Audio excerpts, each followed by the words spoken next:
Muito bem, senhoras e senhores, sejam bem-vindos aqui para mais um Crypto Insights. Agora a gente está voltando aqui para esse horário nobre das 7 da noite e um novo modelo aqui que a gente quer testar e que foi a pedido do próprio Danilo, é a gente fazer o nosso Crypto Insights com dois analistas, né? Então, dessa vez, quem preparou o material foi o Bills, mas aí o Danilo falou, cara, Carlos, dá uma cobertura lá, ajuda para poder comentar a live, que eu acho que vai ficar bacana.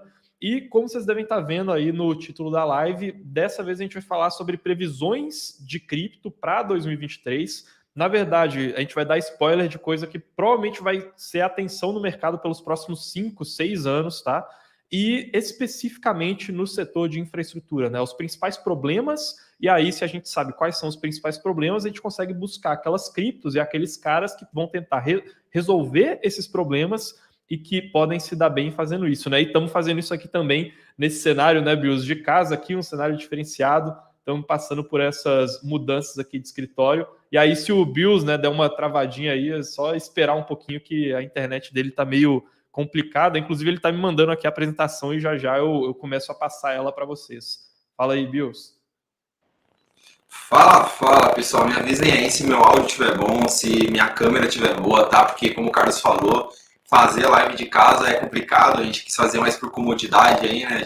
Vocês sabem que tá todo mundo migrando para o modelo de home office. A gente viu que a gente estava trabalhando super bem aí no home office. A gente tentou migrar para o modelo, voltar a fazer as lives de casa como a gente fazia antes. Mas veio os problemas técnicos junto com isso, tá? Então, já peço de antemão. Tá dando uma travadinha ali, o áudio tá dando uma picotada. Vê se você consegue. É o pessoal que tá comentando que tá com ruído, seu áudio ele tá meio picotado assim. Boa, vou tentar ajustar aqui, pessoal, o meu áudio. Enquanto isso, vai dando uma resenhada aí, Carlinhos. Boa. Pessoal, né, vocês devem ter percebido, fazia 3 semanas que eu não fazia live, né, depois do lançamento, e agora a gente está com algumas novidades aí, né. Primeiro que a gente vai voltar a fazer os casuals nesse modelo aqui também, né, então já adiantando para vocês, e vamos voltar a trazer mais convidados também aqui, então, basicamente a Mercúrios inteira está passando por uma reestruturação aí, né, vocês vão ver mais novidades conforme essas semanas forem passando, mas vai ter muito conteúdo novo, vamos voltar a pegar alguns conteúdos mais quentes também, como eu disse, e aparecer em outros canais, trazer entrevistados aqui. Então, os feedbacks de vocês, e principalmente nessa live aqui, vão ser bem importantes, né? Enquanto a gente monta tudo, né? Vocês estão vendo aqui atrás de mim aquela camiseta autografada do Vitalik que a gente tem, nem pendurei ela aqui ainda, estou na sala de casa aqui. Enquanto isso, a gente vai preparando as coisas. Se por acaso o áudio do Bills não se resolver, pessoal, aí ele vai me mandar a apresentação e eu tento projetar aqui no meu computador, que a internet está boa, e aí ele fica de lá só com a câmera e o microfone, enquanto eu vou projetando o áudio aqui. E, pessoal, se vocês já quiserem ir mandando dúvidas também sobre criptos que vocês acham que vão bombar ali em 2023, setores dentro, né, desse macro setor de infraestrutura, vocês acham que podem chamar atenção nesses próximos anos também. Bills, a sua apresentação chegou aqui o PDF para mim agora. Deixa eu ver se eu consigo compartilhar aqui com o pessoal, né? Deixa eu apresentar aqui. Compartilhar. Vamos lá. Vamos testar primeiro, te mutei aí, Carlos, para não dar retorno. Vamos testar primeiro o meu áudio, está melhor. Tá melhor aí, gente? Eu fechei tudo aqui, fechei as apresentações aqui. Fechar o torrent, como o Vinícius falou aí. Desliguei o torrent aqui, eu acho que agora vai, hein? Avisem aí se o áudio tá bom, segue ruim. Que maravilha, pessoal. Eu já estou aqui com a sua apresentação, porque qualquer coisa eu já posso ir começando aqui.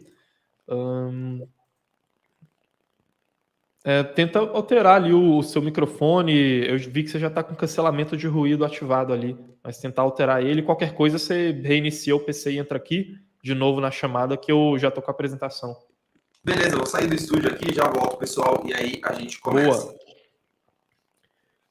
É isso, né? O pessoal aqui está falando, para mim, eu estou escutando o áudio do Bills igual vocês estão escutando também, pessoal. Então, para mim também estava bem picotado ali.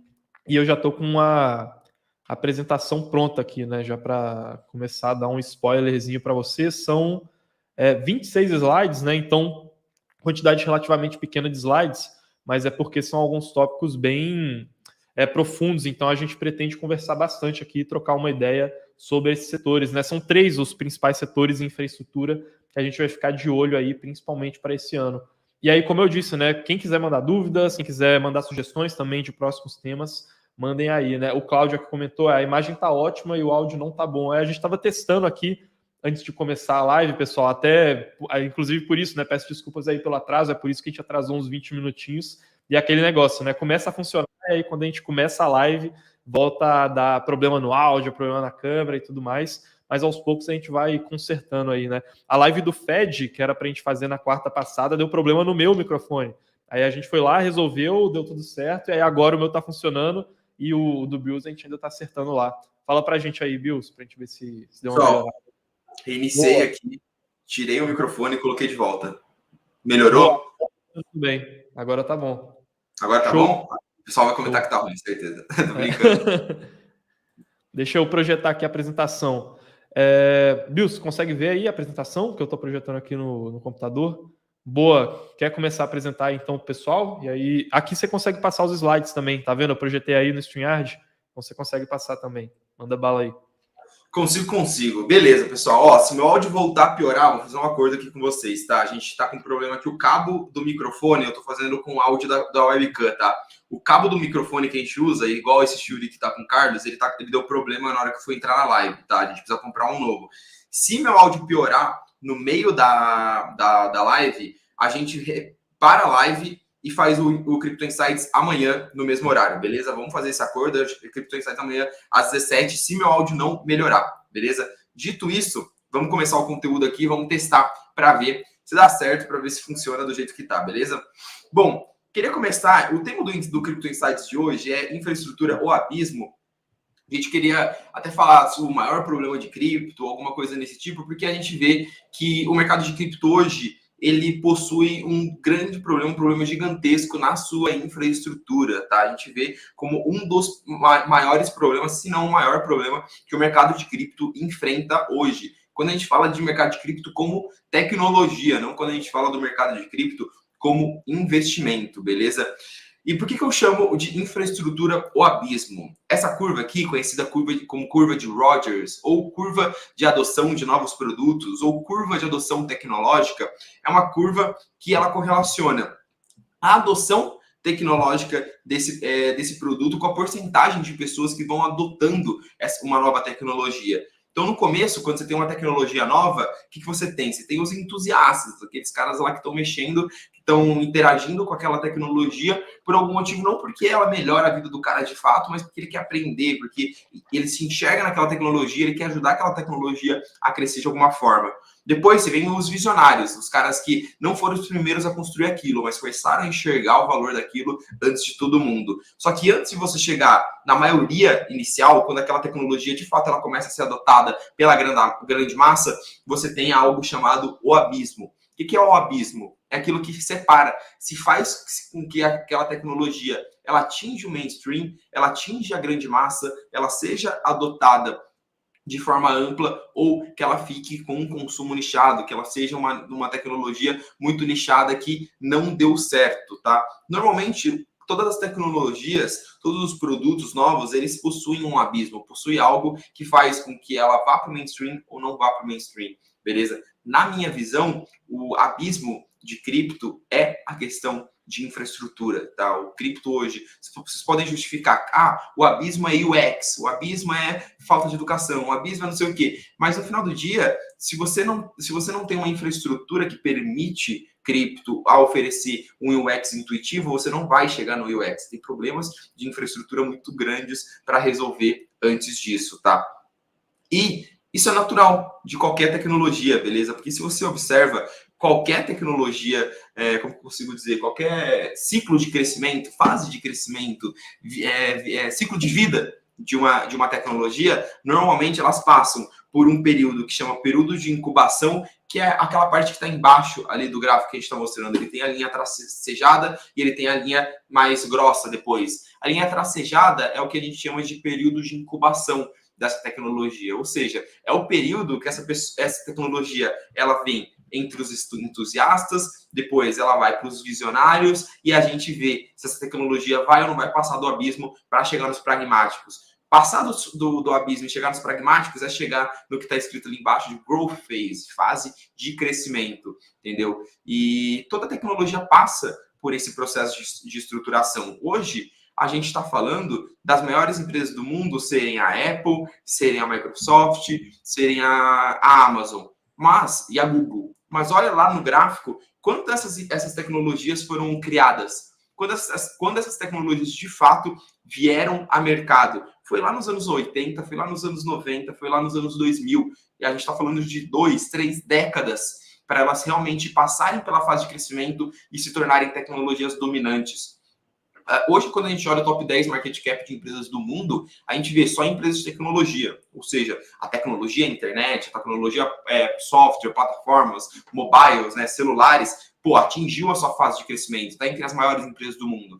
Só que quando a gente olha para 2010, as maiores empresas do mundo eram petrolíferas, eram empresas que possuíam bens mais físicos, entendeu? Então, realmente demorou para essas tecnologias passarem por esse ciclo completo e chegarem no patamar que elas estão hoje. Então, a gente tem que ter isso em mente, que cripto é uma tecnologia, que ela está ainda na fase da incubação. Só que, se você lá atrás, na fase da incubação da internet, investiu nas empresas de hardware que dominavam e forneceram a infraestrutura para as aplicações em cima da internet chegarem onde elas estão hoje, você se deu muito bem, cara. Se você conseguiu ver isso, se você conseguiu falar, cara, isso daqui, essas empresas vão fornecer a infraestrutura base para o desenvolvimento dessa tecnologia, você acertou muito. E é por isso que a gente está olhando tanto para essas soluções de infraestrutura, porque é fundamental, cripto está na fase de incubação e infraestrutura ainda é um problema gigantesco no mercado de cripto. Eu trouxe só um dos exemplos, tá?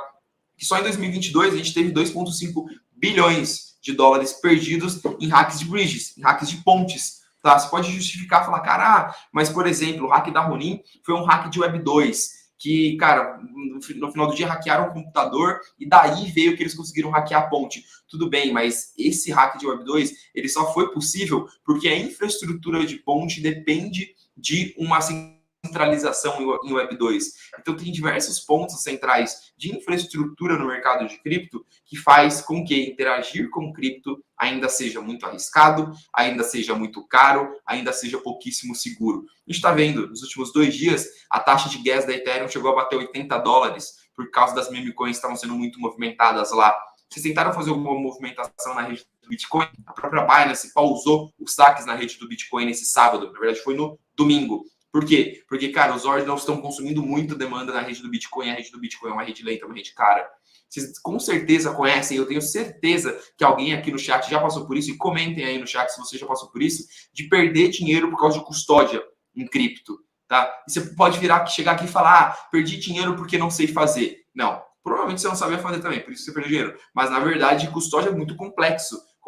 Custódia, muitas vezes, é muito pouco seguro, é muito difícil de se fazer. Enquanto a gente não resolver isso, enquanto a gente não resolver cada um desses problemas, a gente não vai passar do abismo. E esses problemas, eles se dão com base em soluções de infraestrutura. Precisam ter avanços em termos de infraestrutura para o mercado mudar. E é isso que a gente vai sentar aqui para discutir hoje com vocês. O que precisa mudar na infraestrutura de cripto para a gente atingir essa adoção em massa? Pelo menos o que a gente está olhando para atingir essa adoção em massa. E o que a gente está olhando, mais especificamente para esse ano, daqui para frente, são esses 3 problemas, esses 3 pilares de infraestrutura. Controle de acesso, que no fato é a forma como você acessa, a forma como você interage com cripto, a forma como você custodia as suas criptos. Interoperabilidade, que é você conseguir se comunicar muito fácil entre diferentes blockchains. Isso parece algo muito complexo, mas as aplicações não vão ter uma usabilidade muito expandida, não vão ter uma usabilidade muito boa se não tiver uma interoperabilidade muito boa. E escalabilidade, como eu falei, dei os exemplos da rede da Ethereum e da rede do Bitcoin. Tudo bem, a rede do Bitcoin não foi feita para ser extremamente estressada do jeito que está sendo estressada, mas a rede da Ethereum é uma plataforma de contratos inteligentes e para você interagir, fazer um swap, pagar $80, torna a usabilidade impraticável. Então, a escalabilidade precisa melhorar. As pessoas precisam conseguir interagir com blockchain de forma fácil, segura e barata, resolvendo controle de acesso, interoperabilidade e escalabilidade. E como Boa. que a gente está... E, Bills, eu queria até aproveitar e mostrar aqui pro pessoal uma coisa. Tem como você voltar lá naquele slide de adoção lá da curva de Rogers lá. Porque, pessoal, isso aqui é uma coisa bem interessante, né? Muita gente acha que, cara, cripto já deu certo, cripto não tem como dar errado, esse negócio aí é só questão de tempo para crescer, vou colocar minha aposentadoria em Bitcoin, porque o Bitcoin vai substituir o dólar. Sendo que em toda nova tecnologia, a gente tem que passar por esses desafios e tem alguns marcos que, se você não vence eles, pode ser que tudo depois vire pó, tá? Ou então que seja simplesmente abandonado. Normalmente o pessoal gosta muito de mostrar esse gráfico aqui, né? Que ele está até um pouco desatualizado, aqui ele está até 2020, que compara a adoção de cripto com a adoção de blockchain, né? Usuários de blockchain, e a gente vê ali ele crescendo de maneira exponencial, justamente porque essas tecnologias elas dependem de um efeito rede muito grande, né? Tipo o que é um efeito rede? Ele é basicamente o que redes sociais têm, né? Tipo o Instagram, o Facebook, que é, pô, você só vai ter uma conta no Instagram e no Facebook porque os seus amigos estão lá e você quer falar com eles. Porém, alguém tem que começar isso e fazer um movimento inicial, né? Então, como você precisa ter uma rede muito grande, acaba que se você consegue adotar um crescimento, esse crescimento é exponencial, ele é muito rápido. Porém, se você não consegue passar do abismo e não ganha aquela tração, é como se você tivesse uma rede social e nunca você tivesse amigos o suficiente para te convencer a entrar nela, né? E aí, vou dar um exemplo aqui para vocês de uma tecnologia que não passou por esse abismo, né? Que talvez algumas pessoas se lembrem disso daqui, que é uma tecnologia que o Google tentou emplacar lá em 2014, que é o Google Glass, né? E que eles, inclusive, abandonaram, se não me engano, foi no ano passado. Os caras, a Google, uma das maiores empresas do mundo, ficaram ali uns 8 anos tentando emplacar a tecnologia do Google Glass, só que eles não conseguiram, porque eles não tinham infraestrutura e eles não tinham um efeito rede necessário para poder emplacar o negócio e usabilidade. Então, eles investiram bilhões nisso daqui, teve aquela curva de adoção, que se você olha no comecinho, você vai pensar, poxa, não tem como isso daqui dar errado, só que no final das contas, o negócio virou pó, né? Depois de bilhões e bilhões investidos, né? Que é bem diferente desse outro exemplo aqui, que é o Apple Watch, que a Apple lançou, né? E que eles fizeram o mesmo processo, a ideia era a mesma do Google, que é, cara, eu vou criar um dispositivo aqui, começar a espalhar ele entre as pessoas. E aí, uma hora o negócio vai fazer parte do cotidiano das pessoas e elas não vão se lembrar como era viver antes daquilo, só que no caso da Apple eles conseguiram emplacar, principalmente porque eles conseguiram ter uma infraestrutura que conectava o Apple Watch com o restante do ecossistema da Apple. Enquanto que no caso do Google Glass, a Google ela já tinha os usuários do Google, mas eles não conseguiam conectar essa infraestrutura que eles já tinham, o efeito rede que eles já tinham, e fazer ser mais simples com um cara que já tinha um Gmail ou uma conta no YouTube, alguma coisa que já era relacionada a Google, usar o Google Glass, né? E aí a tecnologia morreu. E, inclusive, digam aí, né, vocês acham que cripto já passou pelo abismo, né? Assim, porque se a gente fizesse essa pergunta aí em 2017, o pessoal ia falar, pô, cripto é um negócio que pode subir de maneira exponencial, ou então cripto é um negócio que pode virar pó. E hoje em dia tem gente que acha que não, a gente já passou pelo abismo, então agora é questão de tempo, né? E aí digam aí, né, se vocês acham que a cripto já passou pelo abismo, ou se não passou, porque a ideia desses 3 pilares aqui é como a gente vai fazer com que cripto tenha uma história mais legal, mais parecida com a do Apple Watch do que a história que foi a história do Google Glass, né? Não, exato, cara. E a ideia do Google Glass é uma ideia muito irada, né? Tanta ideia do óculos da realidade virtual, acho que entra um pouco aí também, né, Carlos? Que, pô, eu lembro na época que lançou o óculos de realidade virtual, principalmente para jogos, o pessoal falava que ia ter uma puta de uma adoção. Mas por N motivos acabou que não teve.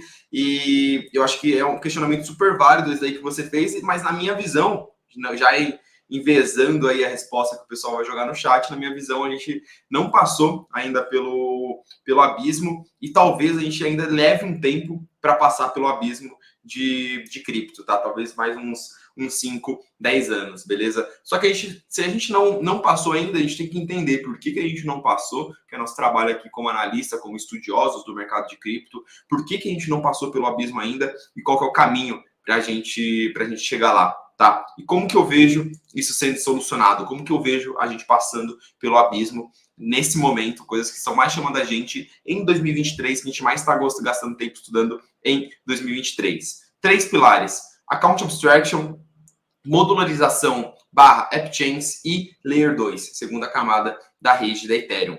Vou passar por cada um deles explicando exatamente o que cada um desses caras aí eles servem e como que eles, o que está chamando mais a nossa atenção quando a gente senta para estudar cada um desses caras, tá? Começando pela tal da Account Abstraction.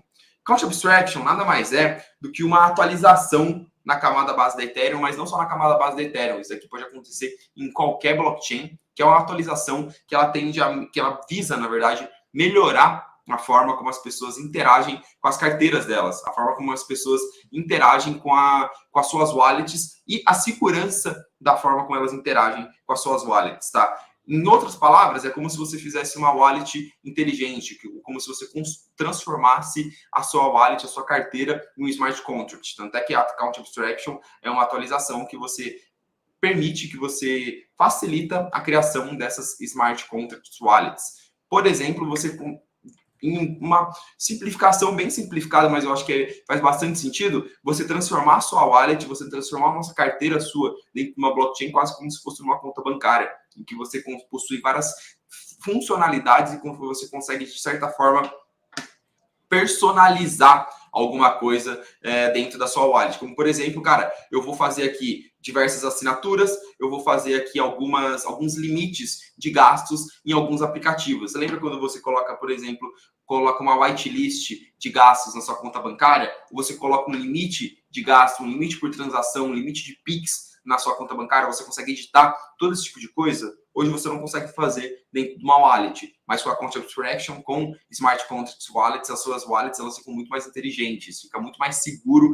e muito mais acessível, muito mais intuitivo de você conseguir interagir com a sua wallet, tá? E esses aqui são só alguns das funcionalidades, dos benefícios que você tem via Account Abstraction. Mas como eu falei, você transformar a wallet, você transformar uma carteira de cripto em um smart contract com toda essa complexidade é algo que precisa ser feito de baixo para cima. Você precisa mudar a infraestrutura básica da Ethereum, você precisa mudar da Ethereum não, da blockchain, né, não só da Ethereum, você precisa mudar a infraestrutura base de uma blockchain para que isso permita ser construído. A Ethereum está visando isso hoje. Algumas segundas camadas já estão fazendo isso, já estão lançando as suas soluções com Account Abstraction, como é, por exemplo, o zk-Sync e Starkware. Mas à medida que a gente vê isso caminhando, a questão de controle de acesso, que eu falei, que é a questão de custódia, a questão de acessibilidade, ela chega num ponto a mais. Então, é um dos pontos, dos tópicos de cripto que a gente mais está estudando agora, tá no roadmap da Ethereum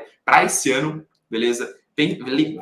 É interessante a gente pensar que de trás para cá, até agora, em nenhuma atualização da Ethereum, de fato, elas foram benéficas para o usuário. E agora a gente vê que a Ethereum está entrando meio que nessa era da usabilidade, do UX e da escalabilidade, porque ela está trabalhando no roadmap dela para ela melhorar a escalabilidade via Layer 2 e ela está trabalhando para melhorar o UX via Account Abstraction. Então a gente vê que as cabeças que estão pensando em infraestrutura estão começando a migrar para isso, e a Account Abstraction a gente entende como um dos principais pilares para se estar olhando dentro do roadmap da Ethereum hoje, né, Carlos? Inclusive, cara, Account Abstraction, né, para quem não entende um pouco desses conceitos que são um pouco mais complexos assim, ela é o quê? É uma abstração de conta, né? Então, igual a gente está falando, cara, o que vai fazer cripto passar pelo abismo, né, e ser de fato adotado pelas massas? Pensa o seguinte, cara, o que é mais fácil hoje? Eu criar uma conta no Instagram, ou criar um e-mail, ou eu interagir com uma carteira da MetaMask para poder fazer stake, entendeu? Essas coisas, elas ainda são muito complexas. Cara, como que cripto vai dominar o mundo? Você tem que ir ali pensa que você tem que chegar para sua avó e ela tem que conseguir usar cripto de uma maneira que vai ser fácil para ela. Account Abstraction é justamente isso, né? Isso que o Bills falou é muito importante. Normalmente as atualizações que a gente vê da Ethereum, elas estão ali por detrás das cortinas, né? Elas estão melhorando as engrenagens, só que para o cara que é o usuário final, continua sendo muito complicado. Account Abstraction, a ideia aqui é igual ele falou, né? É trazer uma personalização maior e uma facilidade maior nas contas. A Ethereum, ela tem dois tipos de contas. Tem as contas que a gente normalmente usa na MetaMask, por exemplo, né, essas contas para os usuários, e ela tem as contas de contratos inteligentes. Às vezes a gente pensa no contrato inteligente como uma coisa que a gente vai interagir com ele, mas não que ele vai ser a nossa carteira. Só que se o contrato inteligente ele for a nossa carteira, a gente consegue colocar ali coisas que normalmente a gente só vê em serviços centralizados e que tornam a vida muito mais fácil. Por exemplo, autenticação de 2 fatores. Poxa, autenticação de 2 fatores é você ter uma conta no Facebook, aí você valida ela tanto com e-mail quanto com o seu telefone. Agora, em cripto, se você perde a sua chave privada, já era, né? Pode dar adeus para o negócio.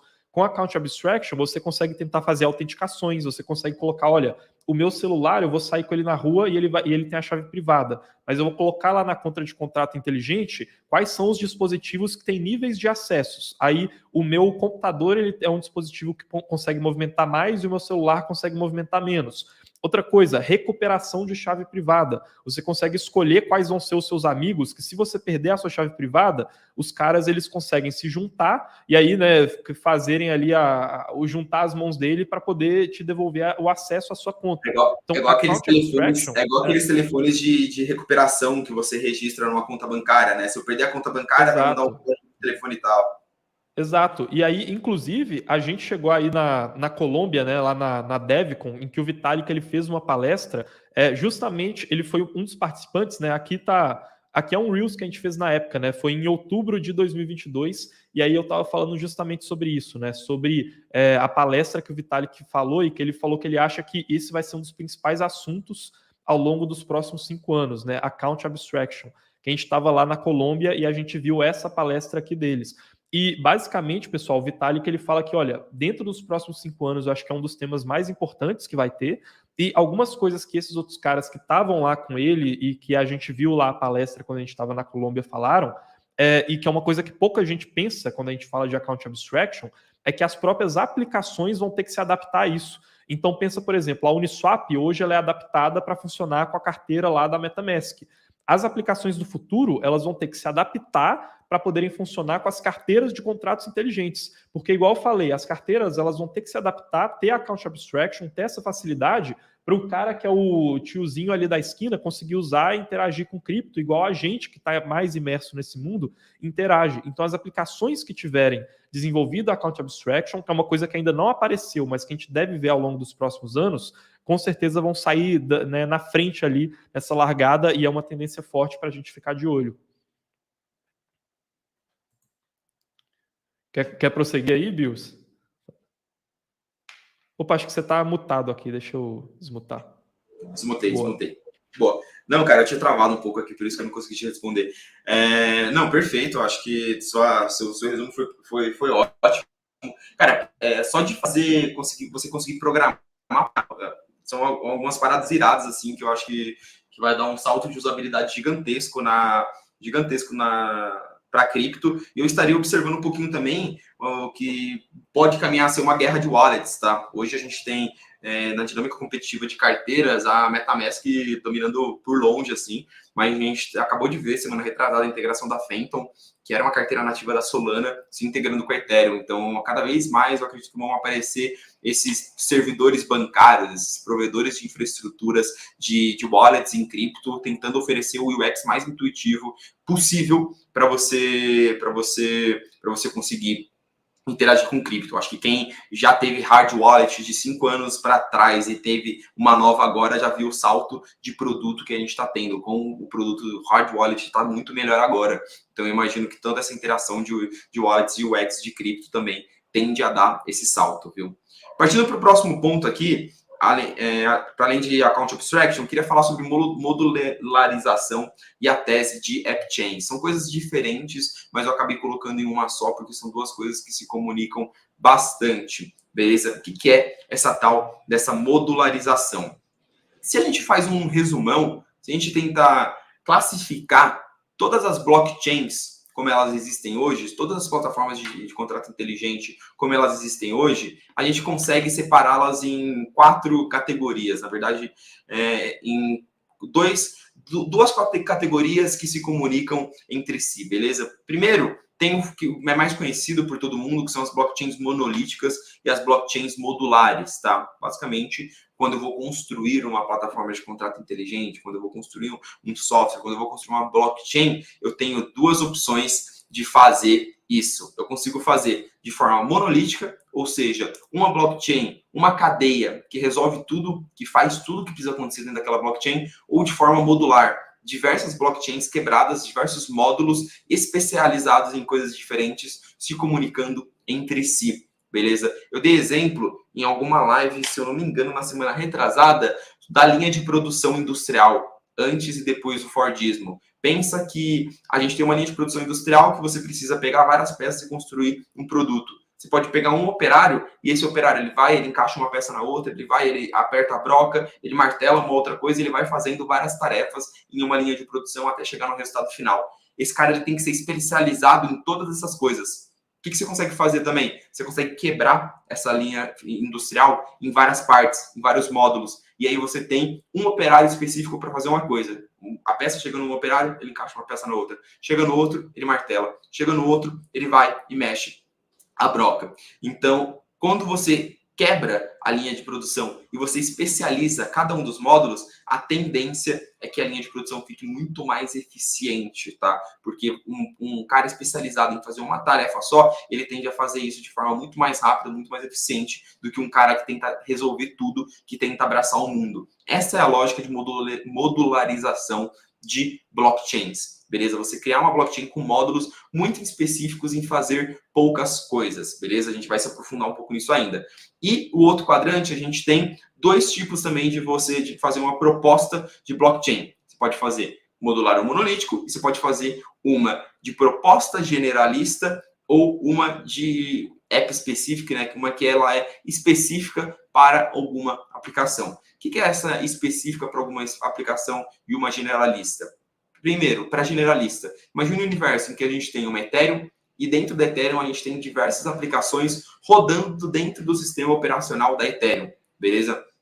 A app específica para aplicações, é como se cada aplicação que está dentro da Ethereum, ela não rodasse em cima da Ethereum, ela rodasse em cima da sua própria blockchain. Cada aplicação tem a sua própria blockchain, beleza? E essas são as duas propostas, duas formas de você conseguir construir uma blockchain, beleza? O que a gente está mais olhando agora, nesse momento?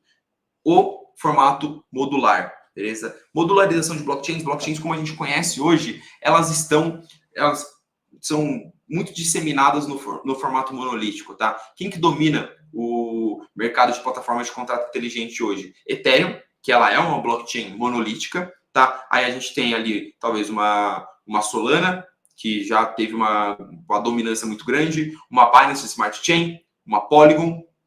Vou tirar a blockchain do Bitcoin, porque a blockchain do Bitcoin não é uma plataforma de contrato inteligente, tá? Mas se a gente olha hoje a dominância, a maior parte do volume financeiro em blockchains, em plataformas de contrato inteligente, como a gente conhece hoje, estão em blockchains monolíticas. Porra, se o mercado todo está no monolítico, por que você está olhando para o modular, Gabriel? Isso daí não é o tal da arroz e feijão, você está querendo reinventar a roda. Não sou eu que estou olhando.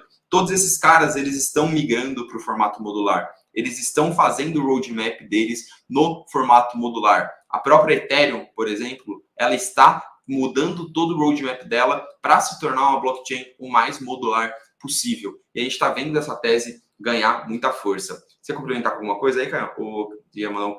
Ou Carlos? Cara, não, acho que é isso mesmo, né? É só importante ficar claro essa diferença, né, pessoal? Porque às vezes a gente fala de app específica e general né, que a generalista e a modular e monolítica às vezes não fica claro. Pensem que essas são categorias entre você fazer várias coisas ou você fazer uma coisa só.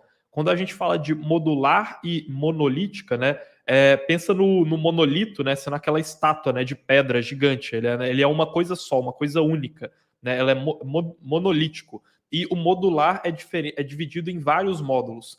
Essa divisão de modular e monolítico normalmente é sobre as engrenagens que estão rodando por detrás da blockchain, enquanto que a divisão de geral e de app specific é meio que para a função que ela vai cumprir para o usuário, né? Então, as duas são categorias entre fazer uma coisa só ou fazer muitas coisas, mas modular e monolítica, normalmente essa questão do papel que você está cumprindo tecnicamente nas engrenagens ali por detrás dos panos, e entre ser específico, né, app specific, lembrem da palavra aplicativo, né, enquanto que general é de, né, ser generalista. Então é entre a função que ela vai cumprir para o usuário, né? Por exemplo, vocês estão vendo ali, na parte de app específica, a gente vê, por exemplo, a de YDX e a Osmose, né? As duas são só focadas em DeFi, enquanto que na parte de geral, né, a generalista, você vê a Ethereum. A Ethereum tem tanto DeFi quanto também tem NFT, tem um monte de coisa em cima dela, né? Então, só para deixar claro, né, qual que é a diferença entre essas duas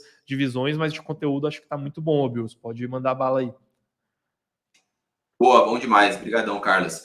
Cara, é exatamente isso daí que você falou, e a gente está migrando para esse formato modular, e você abre muito mais espaço para você construir blockchains de diversas formas diferentes. Se a gente tem como quebrar essas blockchains em diversos módulos, tá? Você abre um mercado para você ter blockchains especializadas, não só em realizar funções específicas, não só em trabalhar para aplicativos específicos, beleza? E é isso que nesse relatório, que é um relatório sensacional da A16Z, que eles lançaram há pouco tempo, eles destacam: blockchains estão escalando por diversos caminhos promissores, que é o que eles falam.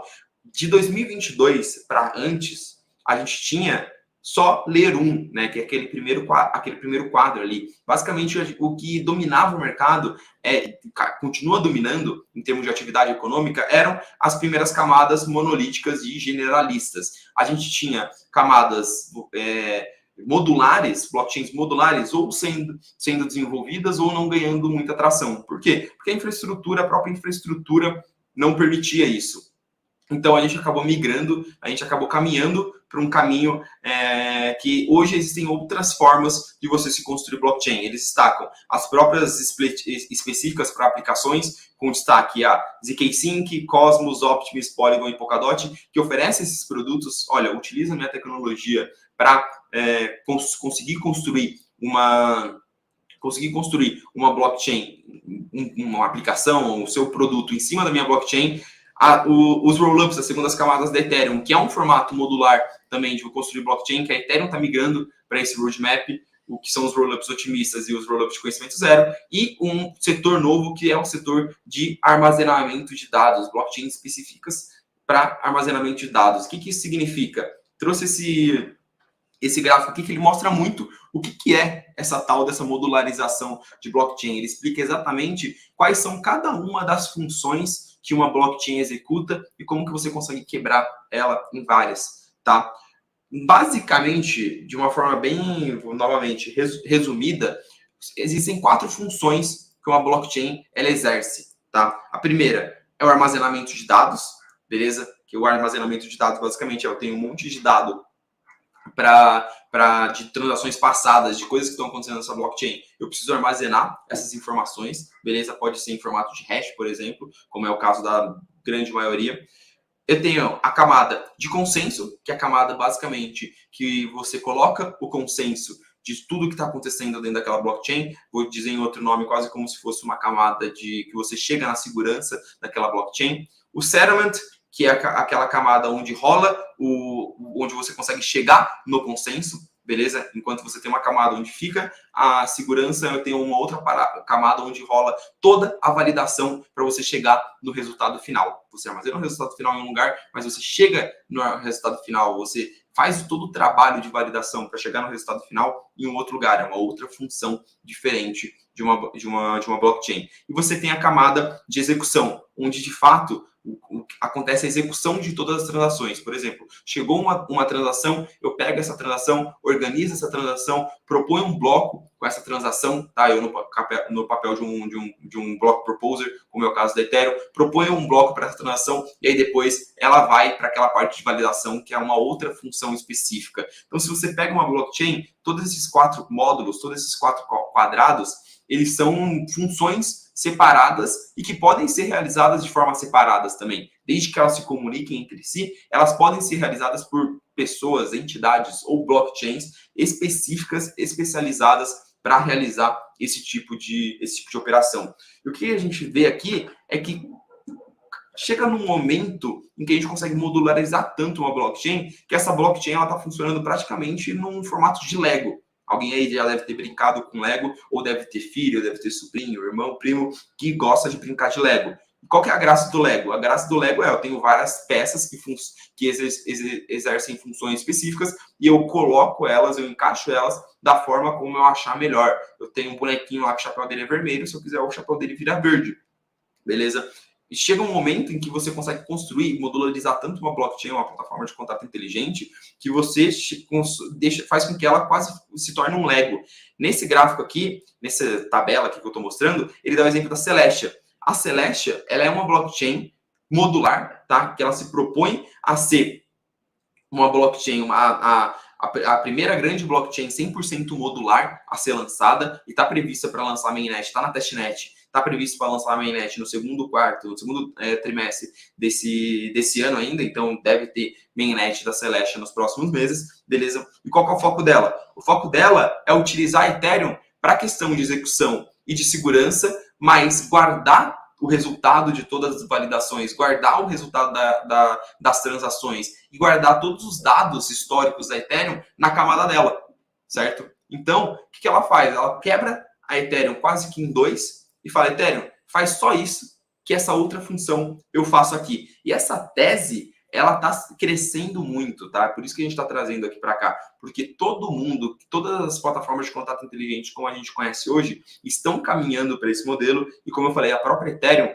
ela está migrando para um modelo, migrando a tecnologia dela para um modelo em que ela fica o mais modular possível, tá? Antes era via modelo de shards, hoje é via modelo de proto-dunk sharding, que é uma das próximas atualizações também que está prevista aí no roadmap da Ethereum. Então é por isso que a gente está olhando tanto para isso. Que se essas blockchains acabarem ficando muito quebradas, o que a gente precisa entender? Se vai ter blockchains muito boas, especializadas em alguns assuntos, e se tem alguma oportunidade de investimento muito boa em alguma delas. O que você acha disso aí, Carlos?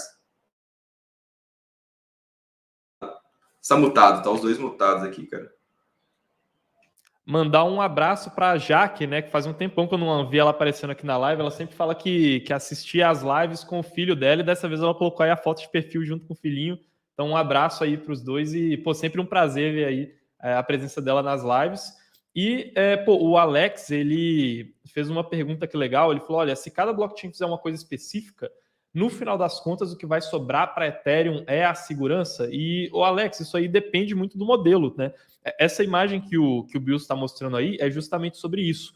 A gente já tem hoje, por exemplo, os roll-ups, as plataformas de segunda camada, que uma parte deles, né, a maior parte dessas 4 funções que ele falou, muitos roll-ups pegam uma só, que é a função de execução. E aí, nesse caso, a Ethereum fica com Data Viability, Consensus e Settlements, né?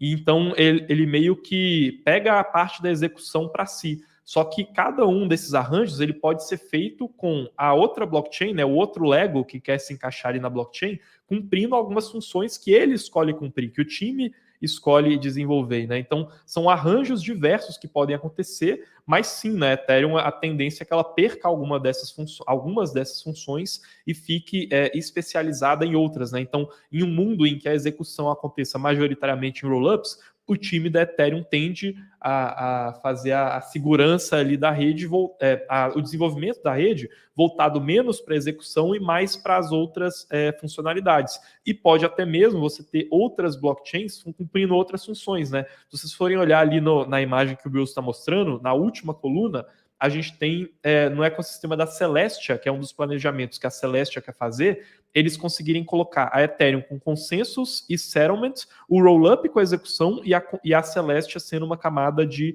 data viability, né, de armazenamento de dados. Então, essa questão de se a Ethereum ficaria só com a segurança ou não, iria variar de modelo para modelo, né? Não, perfeito. Ótima resposta, o Carlos. E até complementa com a próxima pergunta do Alex, que ele pergunta se, ainda que a interoperabilidade funcione e seja segura, a escalabilidade me preocupa. E realmente, cara, A escalabilidade é um grande problema da Ethereum, é por isso que no modelo padrão, o Carlos comentou, você pode fazer isso com um Lego, você pode montar de diversas formas específicas, né? Você consegue encaixar diversos pedaços da blockchain e transferir, terceirizar funções para outras blockchains com facilidade. Mas o modelo padrão que a gente está caminhando para o mercado no momento, o modelo que a maioria do mercado está explorando, é um modelo em que a Ethereum ela fica com a parte de consensos e de chegar no consenso e em settlements, tá? Settlements seria, no final do dia, os validadores da Ethereum garantirem que as transações de algum outro lugar são verdadeiras e guardarem essa informação, tá? E a execução sendo levada para um outro ambiente. O formato hoje de Layer 2, o formato hoje de segunda camada, é o modelo que está ali como Smart Contract Rollup, tá? Que é a terceira coluna. Que basicamente a execução eu levo para um rollup, que no final do dia ele é representado por um smart contract, por uma segunda camada, e toda a parte de segurança, de chegar em consenso e armazenamento de dados, eu deixo na Ethereum. Por exemplo, tem algumas aplicações da Cosmos que já estão fazendo a parte tanto de armazenamento de dados, quanto a parte de execução na Cosmos. Só que elas estão utilizando, ou pelo menos estão planejando de se utilizar, tá? A Ethereum como settlement, ou seja, utiliza a segurança da Ethereum e elas não estão nem no ecossistema da Ethereum, né? Porque a gente fala muito disso, né? As segundas camadas estão no ecossistema da Ethereum. Isso acaba deixando de existir esse conceito de ecossistema. Você consegue pegar uma blockchain da Cosmos e utilizar uma função específica da Ethereum, tá? Inclusive, o cara que escreveu esse relatório da Delphi Digital, chama John, é um dos caras que o Igor, a gente mais admira aqui em termos técnicos, tá? Um dos melhores analistas de infraestrutura que a gente tem em cripto. E ele fala que Ethereum e Cosmos é o próximo The Merge, né? Ele fala, cara, na hora que a Cosmos começar a focar em fazer AppChains, em fazer as blockchains dela, focada em execução e utilizar a segurança da Ethereum, aí a gente vai chegar num outro patamar de usabilidade. Só para mostrar como existem diversas, infinitas possibilidades nesse universo de modularização de blockchains. Mais alguma dúvida aí, Carlos? Cara, acho que não. Pode mandar bala aí. Boa. Queria deixar um abraço para a Jaque também, que o Carlos não deixou. Estou com saudades, Jaque. Próximo Mercúrio Day, estamos juntos. O que a gente está olhando nesse cenário de modularização, tá? Alguns players que estão desenvolvendo suas tecnologias, não necessariamente eles estão consolidados, tá? Em dinâmica competitiva, não necessariamente muitos deles nem tem token, beleza, para você investir, mas como eu falei, eles estão na vanguarda de desenvolver um problema de infraestrutura relevantezaço para cripto, e pode ser que em algum momento tenham token, ou só que eles forneçam uma tecnologia que seja extremamente relevante para cripto, tá? Primeiro, Celeste, que a gente já comentou aqui, tá para lançar a blockchain dela, que promete ser uma blockchain ultra modular, uma tecnologia extremamente interessante que a gente está gastando um tempinho estudando, bastante tempo aqui na Mercúrios. Fuel, novamente, uma segunda camada mais modular da Ethereum. Near, que é uma blockchain de primeira camada, tá? Não é uma blockchain, é uma Layer 1, não é uma blockchain que ela vai na linha da modularização, ela vai na linha de fazer funcionar o modelo de shards da Ethereum, mas eu não duvido que a Near acabe mudando, pivotando o modelo de negócio delas, porque ao invés de fazer o modelo modular, eles tentaram fazer basicamente o que a Ethereum estava proposta a fazer antes de ir para o caminho da modularização, tá? Então eu imagino que vai ter alguns ajustes aí no caso da Near para esses caras chegarem em algum modelo mais modular, beleza? A Eigenlayer, que é um player que ele está desenvolvendo muitas soluções que elas oferecem um serviço nessa tese modular, como por exemplo o serviço de restaking da Eigenlayer. O que é esse serviço de restaking da Eigenlayer? Eles falam, cara, qual que é a segurança econômica da Ethereum? A segurança econômica da Ethereum é que ela tem muito capital em staking. Então, isso faz com que o custo de você atacar a Ethereum seja muito grande. O que eu vou fazer, então? Eu vou pegar esse capital que está em staking na Ethereum, esses validadores que estão depositando capital na Ethereum, e eu vou utilizá-los para prestar serviço para alguma outra blockchain. Então, é como se uma blockchain ela terceirizasse o Proof of Stake da Ethereum e todo o capital que tem em staking, garantindo a segurança da Ethereum. Não duvido nada que esse cara vai lançar um token, alguma coisa do tipo, tão próximos de lançar mainnet, e a narrativa da Eigenlayer está crescendo pra caramba, tá?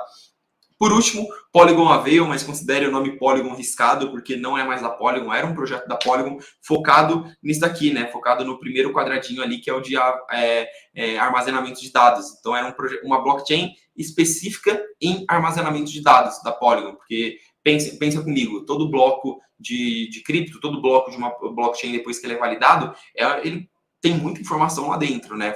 Informação computacional, poder computacional lá dentro. Isso precisa ser armazenado em algum lugar. Hoje fica armazenado na própria blockchain e vai deixando a blockchain cada vez mais pesada. E para você rodar um nó dessa blockchain é cada vez mais pesado, é cada vez mais caro. O que a tese de blockchains modulares permite que você faça? Que você tire isso da blockchain, que ela está focada, por exemplo, em fazer só a segurança, e você deixe muito mais leve, muito mais barato ter um nó ali, fazer a validação daquela blockchain, por exemplo.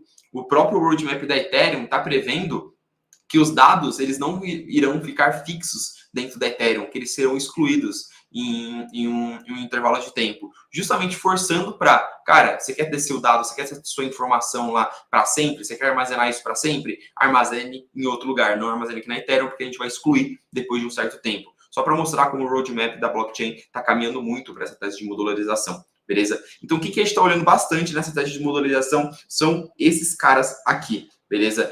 Dito isso, a gente já pode partir para o nosso próximo ponto, que é a tese de AppChains, que é a questão da modularização. Ela permite que você construa de forma muito fácil essas aplicações, que elas são aplicações específicas para que elas são blockchains específicas para alguma aplicação. Por que a gente não consegue fazer isso hoje, tá? Porque, cara, primeira coisa, se você tem alguma aplicação só, você precisa, vamos voltar aqui nesse gráfico. Vamos supor que eu tenho uma aplicação dentro da Ethereum, por exemplo, tá? Eu tenho uma aplicação dentro da Ethereum. Se eu saio da Ethereum, eu estou me beneficiando de tudo que eu tenho dentro da Ethereum, né? Eu estou me beneficiando da segurança da Ethereum, eu estou me beneficiando dos validadores da Ethereum, eu estou me beneficiando dos propositores de bloco que fazem a execução da Ethereum, eu estou me beneficiando de tudo, de toda a infraestrutura que tem ali. Tá? Mas, porra, eu acho que a Ethereum ela é muito limitada, então eu quero mexer algumas coisas da Ethereum, eu quero continuar me garantindo a segurança que eu tenho na Ethereum, mas eu quero mudar algumas coisas porque para minha aplicação faz mais sentido, tá? Mas eu não consigo fazer isso, eu preciso criar uma blockchain separada e praticamente começar do zero. Cara, segurança, eu preciso começar na segurança do zero. Site de validador, eu preciso começar meu site de validador do zero. Eu preciso, cara, escolher qual que vai ser meu ambiente de execução de transações. E principalmente porque não tem interoperabilidade, porque não tem comunicação. Eu vou criar um ambiente fechado de desenvolvimento em que eu não vou conseguir me comunicar com outras blockchains, quando eu estou dentro do ecossistema, como é o caso do ecossistema da Ethereum, eu consigo me comunicar muito mais fácil com todas as aplicações que estão dentro do ecossistema da Ethereum, beleza?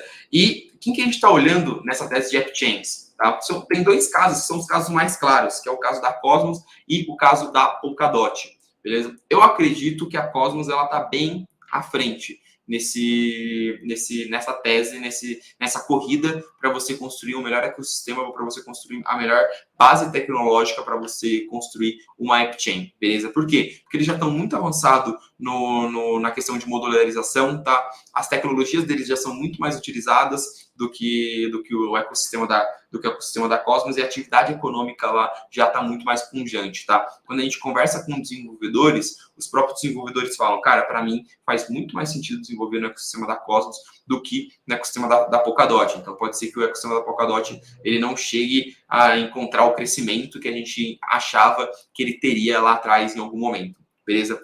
Dois outros players que eles entram muito nessa tese de modularização é a Layer 0 e a Chainlink CCIP. Quando a gente fala que a gente está quebrando uma blockchain em várias blockchains ou fazendo várias blockchains se comunicarem entre si, o que elas vão precisar? De comunicação. Justamente, elas vão precisar se comunicar entre elas. Isso que é a tal da interoperabilidade, que a gente chama, e que é um nome bem famoso em cripto. Interoperabilidade nada mais é ter comunicação entre diversas blockchains, beleza? No nosso universo de blockchain, quando a gente fala de interoperabilidade, é disso que a gente está falando. E tanto a Layer 0 quanto o Chainlink CCIP mais voltado para a questão de comunicação de fato, de mensageria, de levar a mensagem de um lugar para o outro. Layer 0 mais focado na questão de você criar um framework, uma base ali, principalmente de transferência de ativos entre diversas blockchains. Esses caras são os que a gente mais está estudando para entender a tecnologia e também porque a gente acha que na hora que essa tese modular tá crescer muito, aqui a gente está falando só do ecossistema da Ethereum, mas imagina esse ecossistema da Ethereum com rollups, com outros ecossistemas e todos eles se comunicando entre si. Aí a demanda por esse tipo de mensageria vai crescer muito. Aí a gente acredita que o produto, que o mercado, tanto da Layer 0 quanto para o CCIP da Chainlink, ele vai se consolidar. Porque hoje, querendo ou não, ainda é, vou dizer assim, é um mercado fora de hora. Tá? Eu acho que o timing para esses dois mercados não está na hora deles crescerem. Beleza? Tchau. Algum ponto aí? Cara, eu acho que é isso mesmo, né? E aí, assim, tanto a Polkadot quanto a Cosmos, elas fazem isso de maneira um pouco mais nativa, né, com o ecossistema delas, enquanto que Layer Zero e Chainlink, talvez eles tenham um trabalho de serem pioneiros e meio que convencerem as outras infras a se conectarem a eles, né? No sentido de que eles têm que, de fato, terem um produto que vai se adequar com a necessidade do mercado, né? E que pode ser bem interessante para fazer talvez a ponte dos ecossistemas de Cosmos e Polkadot com outros ecossistemas, né? Então, embora a Cosmos ela seja muito boa ali com as AppChains, se você vai se conectar junto com a Ethereum, aí sim talvez você precise de uma Layer Zero, de uma Chainlink, e aí eu acho que é assim que eles vão conseguir achar o seu lugar ao sol no mercado, né? Não, perfeito, o Carlos. E cara, como a gente vem comentando aqui, são mudanças muito grandes na infraestrutura da forma como a gente constrói uma plataforma de contrato inteligente hoje. Então, ainda são coisas que estão muito incertas, que estão muito em evolução. Por isso que são tokens ou ativos que a gente está olhando ainda mais, que o mercado está mudando bastante, mas o que a gente está querendo trazer aqui é um direcionamento. Olha, o mercado hoje precisa de infraestrutura, é o mercado mais importante de cripto na nossa visão. E dentro disso, o que a gente está olhando nessa questão de infraestrutura, beleza? Eu trouxe um gráfico legal aqui que mostra para vocês um pouco do que é essa modularização sobre o viés justamente da EigenLayer, que foi aquela aplicação que eu comentei para vocês que a gente estava olhando, que ela faz aquela questão de staking compartilhado. Então, imagine que você tem aqui uma aplicação e você tem essa aplicação na Ethereum e em diversas outras blockchains separadas. Esse é o cenário da esquerda, tá? Essa aplicação, ela tá na Ethereum e ela tá em diversas outras aplicações separadas. A segurança dela na Ethereum, a segurança dela em outras blockchains é muito diferente, tá? Você, por exemplo, na Ethereum você tem 10 bilhões de capital em staking e nessas outras plataformas de contrato inteligente você tem 1 bilhão de capital em staking. O que a EigenLayer faz? Ela pega justamente como se fosse aquele quadradinho do consenso, aquele quadradinho da validação que a gente tem ali, sendo extremamente simplista aqui, tá, pessoal? Ela basicamente pega a camada de segurança dessas blockchains e ela meio que cria uma comunicação entre elas e em vez de você ter ali 10 bilhões sob gestão, você tem 13 bilhões, garantindo a segurança econômica dentro daquela rede. Esse é o tal do restaking, tá? Você utiliza a estrutura de staking não só em uma blockchain, você utiliza em diversas específicas, utilizando esse modelo de modularização. Beleza? É uma tese que a gente está vendo ganhar por parte dos desenvolvedores, tá? E a gente está olhando com bastante carinho justamente para a EigenLayer, beleza? Podemos seguir? Boa, manda bala aí. Boa, agora para cima. Beleza. Por fim, segundas camadas. Eu quis deixar segundas camadas para o final, tá? A gente vem falando sempre, eu fiz um vídeo semana passada falando, cara, a segunda camada é o setor que a gente mais está olhando, que a gente considera mais promissor. Porque segunda camada é o que está um pouquinho mais, um passo mais à frente, tá? Dentro dessa tendência de modularização de blockchains, de modularização da própria Ethereum, segundas camadas da Ethereum, elas acabam sendo a primeira a se beneficiar disso, tá? Por quê? O que as segundas camadas estão fazendo? Elas estão fazendo isso aqui, ó. Elas estão fazendo o que a terceira coluna ali está mostrando. O Smart Contract Rollup. Ela está utilizando a Ethereum para guardar os dados e para fazer a segurança delas, e elas estão levando toda a execução para fora da Ethereum. O que isso faz? O que isso causa? Isso faz com que você crie um ambiente de execução muito mais eficiente. O que é eficiente? eficiente é rápido, eficiente é barato. Então você consegue interagir com o ecossistema da Ethereum, entre muitas aspas, ter a segurança da Ethereum pagando muito menos. Cara, você vai fazer uma transação, vai fazer um swap, uma Arbitrum, uma Optimus, você paga sub-dólar, você paga centavos numa transação. Esse final de semana tava dezenas de dólares para você fazer isso dentro da Ethereum. E você levando esse ambiente de execução para fora da Ethereum, acaba fazendo com que você tenha uma usabilidade muito melhor.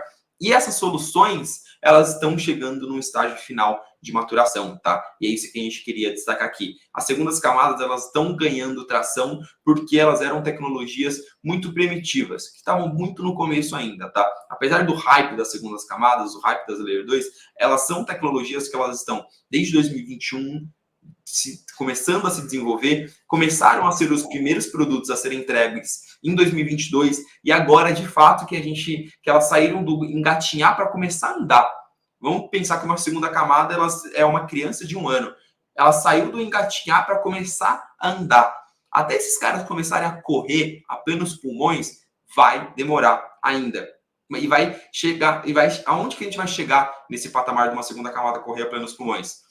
IP 4844, que é uma atualização do Ethereum, que na nossa visão vai ser uma grande destrava de valor para segundas camadas, tá? É a próxima atualização da Ethereum, é o próximo ponto do roadmap da Ethereum, e eu ficaria muito de olho, porque eu acho que ele vai ser uma destrava de valor para o crescimento de segundas camadas, tá?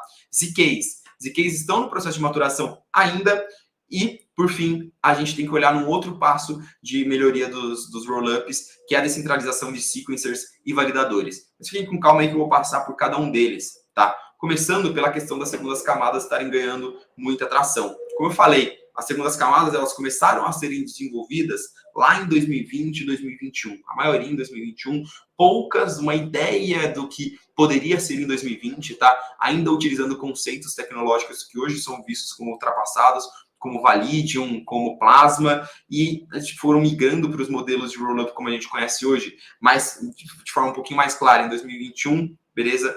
E em 2022, realmente, desenvolvimento a plenos pulmões. Só que agora é que essas tecnologias elas estão na fase do andar, beleza? Primeiro, Optimus e Arbitrum, que elas começaram a ser lançadas no ano passado, mas agora estão crescendo em termos de atividade de rede, beleza? Que são os dois cases mais óbvios que a gente tem aí no setor de segundas camadas.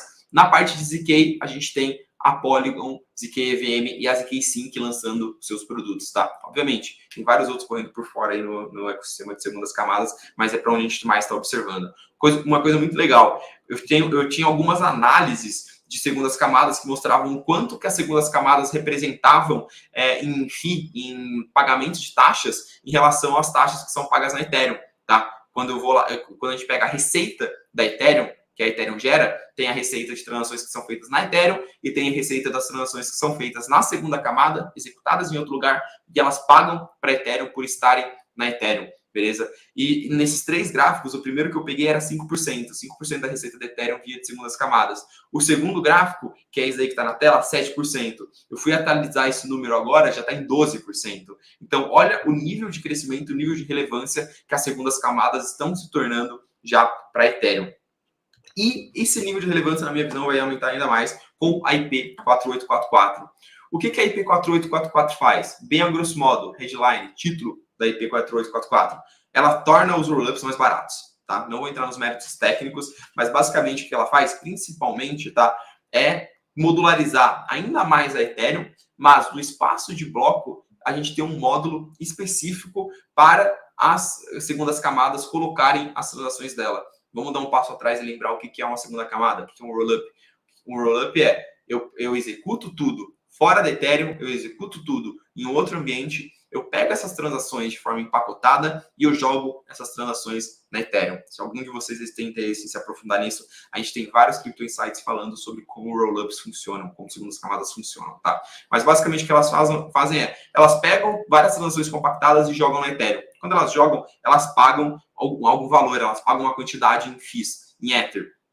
Pós 4844, isso vai ficar muito mais barato, tá? As perspectivas é que fique de 80% a 90% mais barato. E qual que é o efeito disso? Obviamente, barateamento de custo para o usuário que está utilizando o Rollup, fica muito mais barato interagir com o Rollup, beleza? Então, em tese, vai ter mais incentivo para as pessoas utilizarem Rollups, porque as taxas vão ficar mais baratas, beleza? Mas para os Rollups, para a gente que está olhando aqui em questão de investimento, hoje a gente tem nos Rollups cerca de uma margem de 20% a 30%, tá? O que é essa margem de 20% a 30%?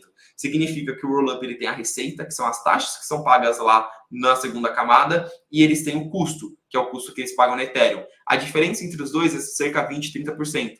Ou seja, o lucro, a margem de lucro das segundas camadas é de 20% a 30%. Pós EIP 4844, isso vai passar para ser de 80% a 90%. Ou seja, segundas camadas vão ser setores muito lucrativos. Sendo muito lucrativos, em um momento que a gente tem uma transferência desse valor para token, por exemplo, abre espaço para ser um setor de investimento extremamente, vou dizer assim, bem visto. Não vou dizer com altas probabilidades de rendimento, nem muito lucrativo, mas a gente procura setores que têm produtos muito bem utilizados e que geram muito lucro. Segundas camadas estão caminhando para serem esse tipo de produto. Tá? Tem algum complemento aí, o Carlos? Cara, eu acho que o interessante, assim, da gente perceber em segundas camadas é que elas abrem caminho para coisas que, às vezes, a gente nem imagina que podem ser possíveis no mercado de cripto, né? Que é a questão da escalabilidade e da gente ter taxas cada vez menores.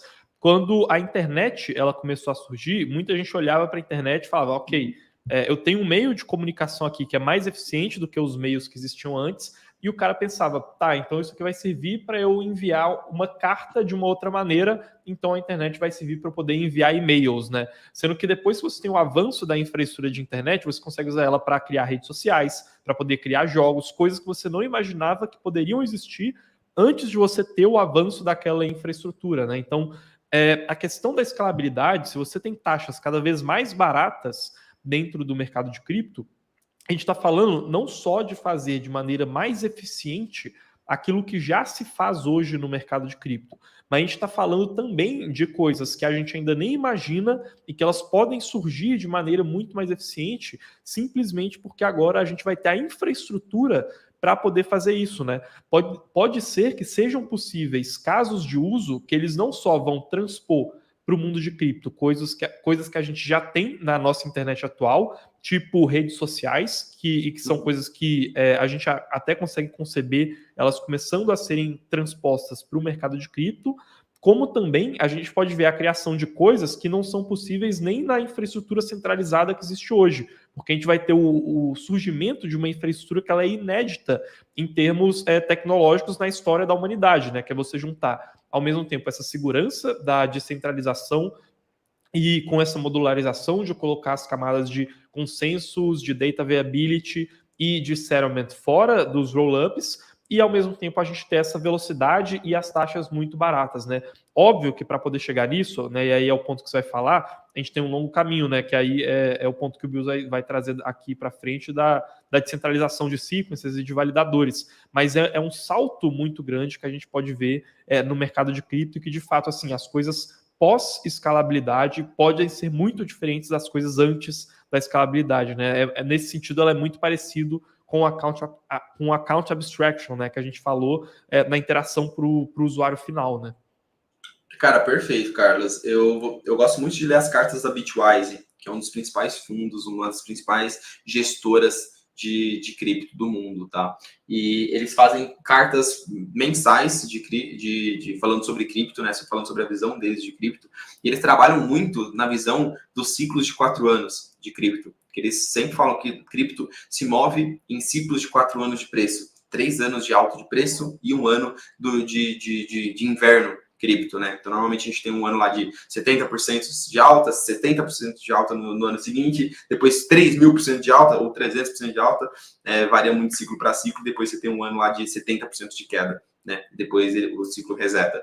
E ele faz essa correlação dos ciclos de 4 anos com inovações tecnológicas, que ele fala, cara, cripto, sempre que a gente tem um ciclo de crescimento de cripto, ele é atraído por alguma inovação tecnológica, ele é atraído por algum novo produto em cripto, alguma coisa que muda a forma como as pessoas se interagem com cripto. Eles dão como exemplo, lá no ciclo de 2013, 2014, a criação da acessibilidade para o Bitcoin. Então, a criação das primeiras corretoras do Bitcoin, na época, a MTGOX, a Coinbase e a Kraken. A MTGOX a gente sabe o que aconteceu, Coinbase e Kraken estão aí hoje ainda para contar a história, tá? Depois, em 2015, no ciclo de 2015, ele destaca como o que liderou o ciclo de 2015 foi a criação das plataformas de contrato inteligente, então, o nascimento da Ethereum, tá? Depois, no ciclo de 2020/2021, foram as primeiras aplicações, de fato, sendo construídas, a usabilidade sendo construída em cima da Ethereum. Então, ele destaca DeFi e ele destaca o NFT, né, que acaba sendo uma aplicação, acaba sendo uma usabilidade que trouxe uma usabilidade. E na última carta deles, eles destacaram que eles acreditam que a próxima inovação tecnológica que vai puxar a nova pernada de crescimento, o novo incentivo de crescimento para a cripto é a inovação tecnológica de escalabilidade. Pela primeira vez, a gente conseguir interagir com cripto de forma barata, segura, eficiente. Entendeu? E eles acreditam que isso vai se dar principalmente via segundas camadas, tá? E a gente entende que, cara, segundas camadas é uma forma de atingir isso, mas o que está por trás da construção das segundas camadas, como a gente conhece hoje, é a questão da modularização de blockchains, beleza? Então é por isso que a gente está olhando tanto para isso, que a gente acredita que essa nova grande era de cripto é o que vai fazer a gente chegar na era de escalabilidade, beleza? Mas deixa eu continuar aqui, antes que alguém me mate, que a gente já está a 1h10 nessa live aqui, mas quando o papo é bom, a gente demora mesmo, né, o Carlos? Está mutado, cara. Opa, tem só uma dúvida aqui que eu queria puxar, que o King Flora, ele falou aqui, olha, boa noite, o que vocês estão achando sobre o sistema BRC20 e se isso seria uma segunda camada do Bitcoin? E aí o Kisk aqui, ele também perguntou, olha, a Lightning Network não é uma segunda camada do Bitcoin? Primeira parte das perguntas ali que vocês fizeram. Sistema BRC20, a gente está dando uma olhada ali, estudando, e provavelmente a gente vai ter algum conteúdo mais específico sobre isso, né? Talvez até a live dessa sexta-feira seja sobre BRC20, mas ele não é uma segunda camada do Bitcoin, tá? Ele é uma maneira de você inserir dados diretamente na primeira camada mesmo, tá? É óbvio que podem existir diferentes tipos de tecnologia, mas majoritariamente esses BRC20s, eles estão sendo feitos com a mesma tecnologia dos ordinals, né? Que são aqueles NFTs e que são diretamente na primeira camada do Bitcoin. Então não seria ali literalmente uma segunda camada, tá? Agora, o que a gente acha sobre eles assim, para o ecossistema do Bitcoin, isso é bom ou ruim? Particularmente, eu tendo a ver como uma coisa boa, tá?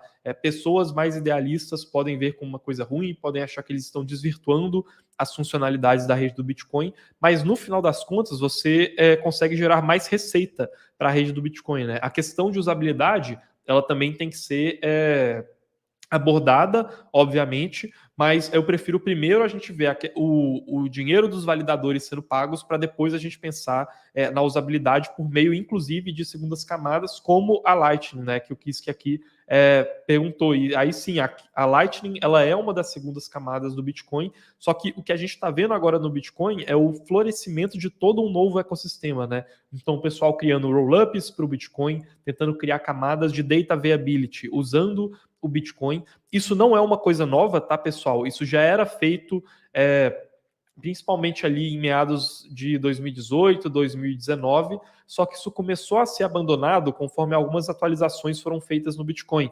Tanto a atualização do Segwit, quanto a popularização da Lightning Network, né? E aí agora com os ordinals, isso voltou a ganhar uma certa tração. E aí, no final das contas, vai ser muito mais uma análise de como isso vai impactar ou não a receita que está sendo gerada para a rede. Agora, o Bitcoin ele tende a ser um pouco mais limitado nesse sentido, porque ele já não nasce como sendo uma camada de execução de operações complexas, né, em primeiro lugar, igual a Ethereum ou outras plataformas de contratos inteligentes. E outra coisa também que complica no caso do Bitcoin é que o tamanho de bloco dele é muito limitado, tá? Para a estrutura de como ele foi feito.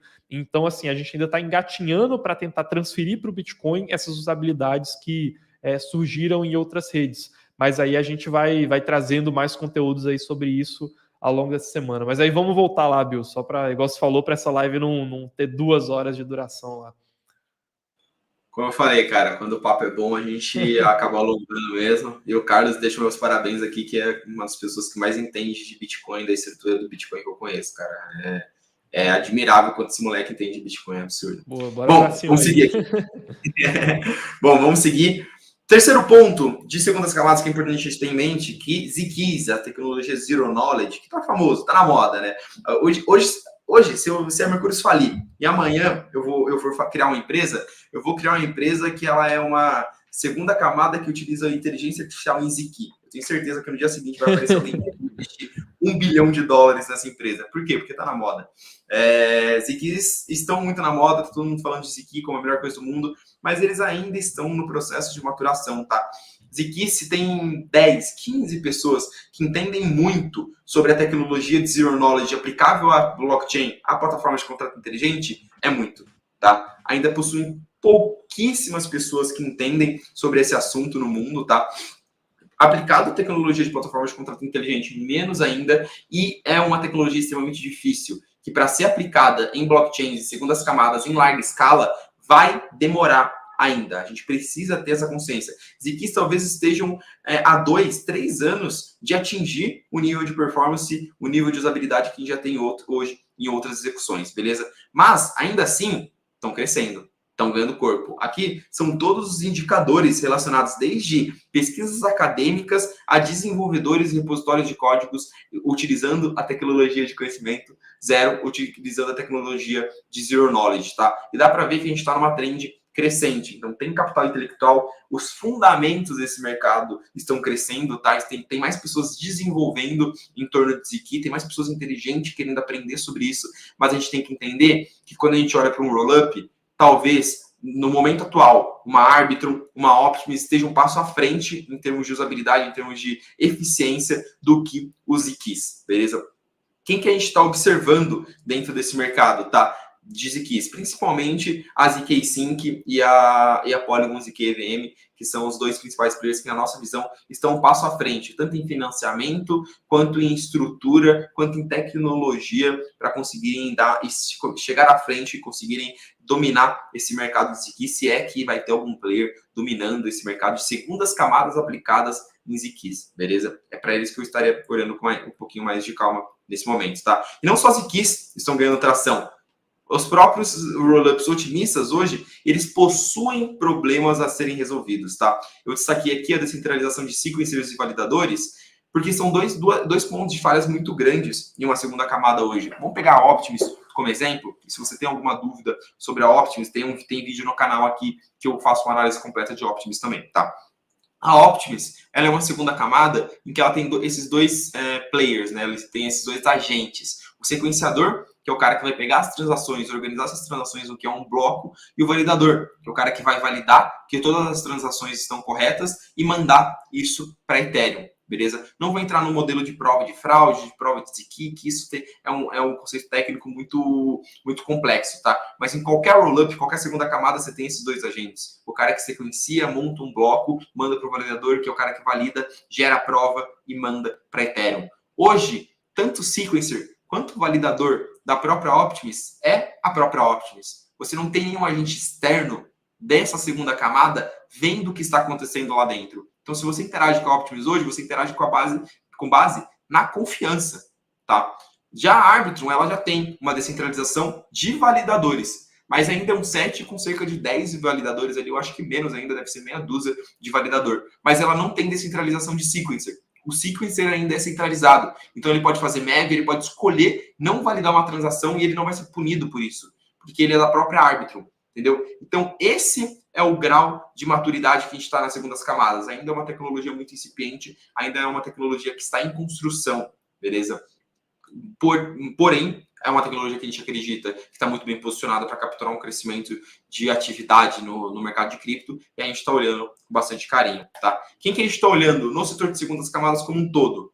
Em ordem de, não vou dizer preferência, mas eu acho que em ordem de relevância que a gente mais está gastando tempo. Polygon, obviamente, porque ela já é muito forte na sua Proof of Stake, tem um time muito bem capacitado, muito bem financiado, acabou de lançar a ZK EVM Tá patinando para ganhar tração, é verdade, mas a gente entende que existe um processo de maturação muito longo pela frente. Arbitrum e Optimus são dois players já muito mais consolidados, com uma atividade econômica muito maior, já liderando o setor de segundas camadas.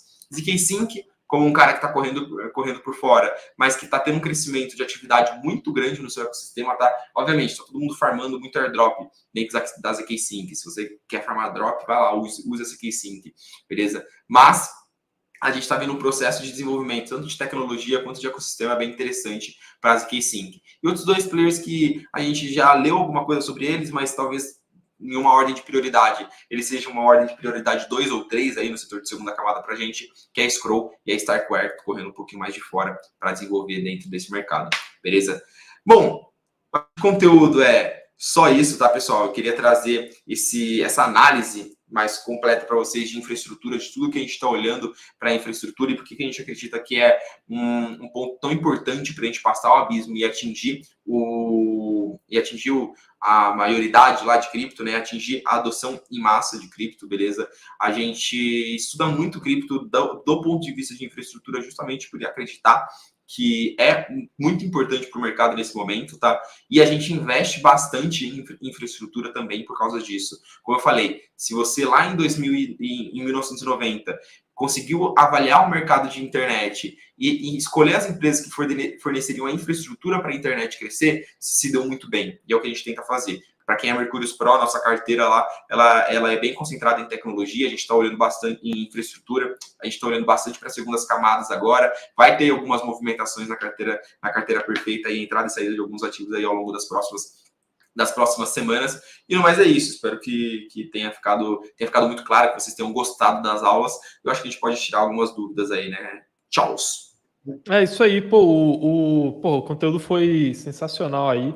Não sei se hoje a gente vai ter tempo aqui para dúvida, só queria responder duas aqui, que a Jaque ela perguntou se a gente vai estar no BitSampa. Sim, estaremos lá. Inclusive, esse final de semana eu estava lá no Rio Crypto Day, falei com o Bitnada, então provavelmente vai ter palestra nossa lá também no BitSampa, e o Bitnada está convidado para aparecer aqui no nosso canal também. Até amanhã, provavelmente, já vou marcar com ele. E aí é uma das lives que a gente pretende fazer aqui. E o Iago perguntou sobre o NFT que ele me deu lá no Rio Crypto Day, né? Para quem não sabe, o Iago faz um trabalho muito bacana ali como artista. Inclusive, Iago, se quiser deixar o seu Instagram aí pra gente, mas eu ainda não abri o envelope, o Iago. Cara, eu cheguei hoje aqui em São Paulo, saindo lá do Rio, então ainda não tive tempo, mas eu vou dar uma olhada lá sim, cara, eu prometo. E aí, só para aproveitar e reforçar o que o Bills falou, né?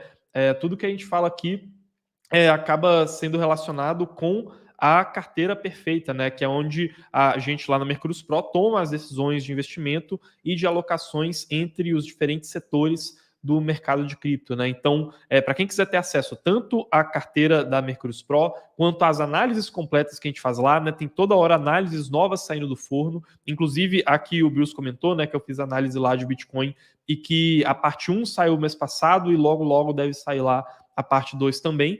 E além de ter a carteira com todas as nossas maneiras de investir no mercado cripto e o acesso às análises, também tem acesso ao curso completo sobre investimento em cripto e ao suporte extremamente personalizado que a gente faz lá com analistas na Mercúrios Pro, tá? Então, para quem quiser ter acesso a tudo isso, é só entrar no link que está aqui na descrição, porque as novas vagas para a próxima turma da Mercúrios Pro já estão abertas, beleza? Bills, acho que eu vou deixar por aqui mesmo, acho que o conteúdo foi muito bom, então o pessoal nem tem muita dúvida aí, acho que tem bastante material para a galera se aprofundar e pesquisar. Quer dar mais um recado aí, pessoal, antes da gente encerrar a live? Tava mutado. E eu comecei a falar mutado justamente para falar que, pessoal, queria pedir desculpa novamente pelos problemas técnicos que a gente teve aqui, tá? Durante a live. Como eu falei, a gente está mudando algumas coisas de infraestrutura aqui, tá? A gente espera que rode liso semana que vem. Qualquer feedback, qualquer comentário, deixa aqui embaixo nos comentários, beleza? Semana que vem eu e o Carlos estamos de volta aí, cada semana trazendo uma análise diferente, fazendo esse bate-bola aqui para vocês, tá? Muito obrigado de novo para todo mundo pelo carinho, pela audiência sempre. Espero que tenham gostado. Qualquer feedback estamos aí. E boa semana para todo mundo. Boa, valeu pessoal, até mais.